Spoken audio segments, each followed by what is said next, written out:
Welcome back to Florida Sportsman Best Boat. Join our hosts as they take a closer look at the Dolphin 18 Backcountry Pro.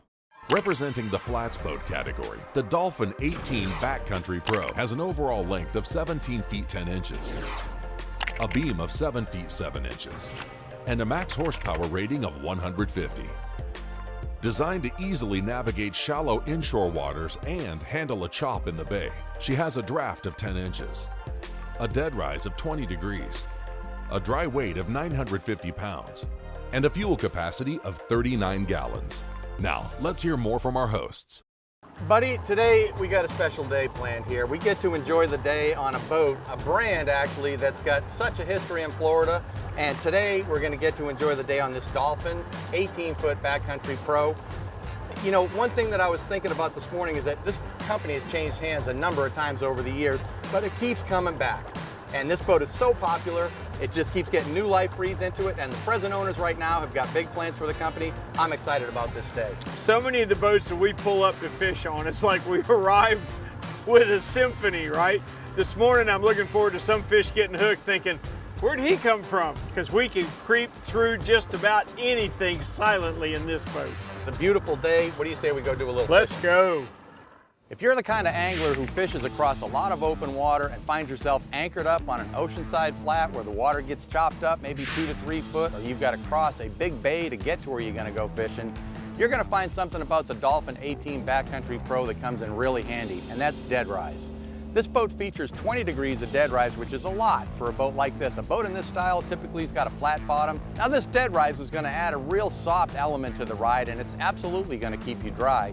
There was a chop, and of course there's always boat wakes going by and such. Didn't even bother this thing. She was like a rock going through the boat wakes. And that's important because it's not enough to just be on a flat. You got to be able to get there and get back comfortably, and the Dolphin did it perfectly.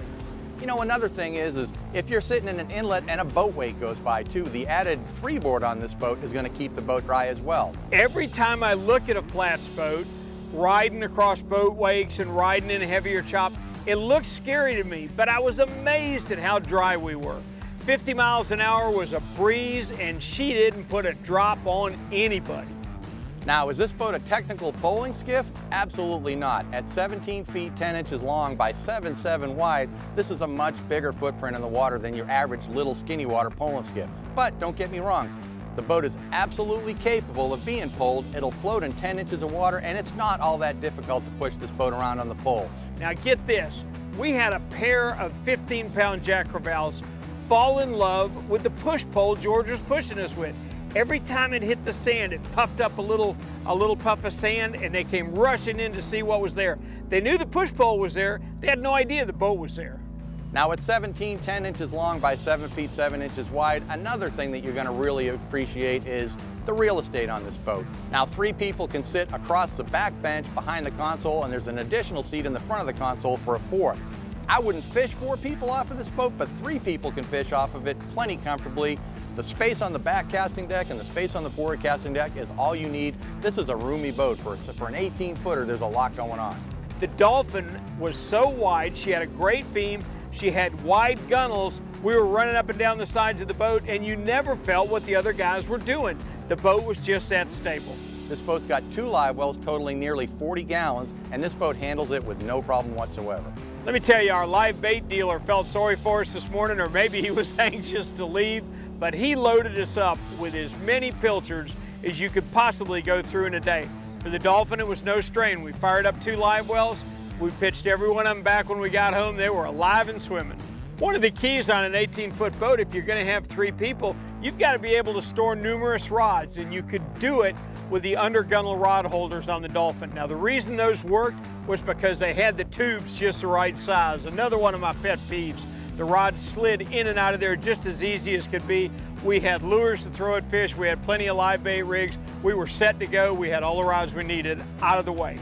Gosh, if we ever all gotten spoiled with high-performance coolers. Well, I tell you, Dolphin built one right into their boat, just ahead of the console. We poured a bag of ice in there this morning, lasted all day long, kept our drinks good and cold. That's what a cooler's supposed to do.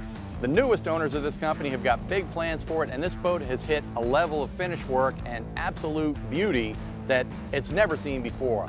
The Dolphin you know from 30, 40 years ago and the Dolphins of 2020 are two completely different animals. This boat is finally finished. Listen, this is a great boat. I mean, for a boat to do a bunch of different things inshore and be able to get you outside in some rough weather, it's fast. The finish work is beautiful on it. I mean, everything about this boat is quality. There's a lot of clever little details. I mean, there's a good reason why this boat is very popular there. Son, let me tell you something. The Dolphin Backcountry Pro 18 has earned her spot in the Flats Boat Hall of Fame.